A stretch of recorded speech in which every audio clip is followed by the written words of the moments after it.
Mkpu ọnwụ jupụtara n'ikuku na obodo Okpoko dịka ndị bi n'ebe ahụ na-eto Gọvanọ Chukwuma Soludo mgbe ọ bịara gbapee okporo ụzọ nke ụlọọgwụ ya na ọrụ ndị ọzọ n'obodo ahụ. Kene Chukwudị ga-akọtọpụ akụkọ a.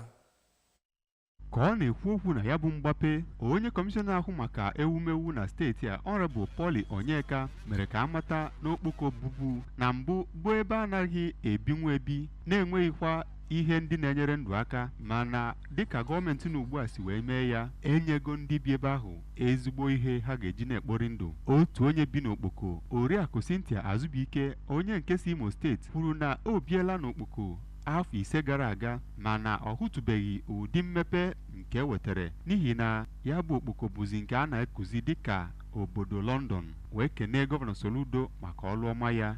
Ebe ọ gbapụrụ anyị mmiri rụọrọ anyị ezigbo ụzọ ebe na-edide ka obodo oyibo oti ọkụ na-enwe ọkụ.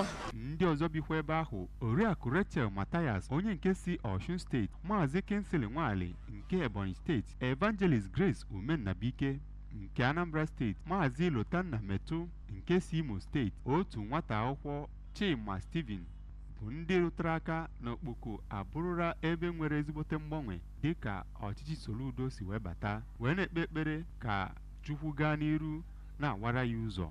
No, ọ na-free education. Ọ na-edoziri anyị steeti anyị. Abịakwa na skuul anyị. Ọ na-arụziri anyị skuul anyị.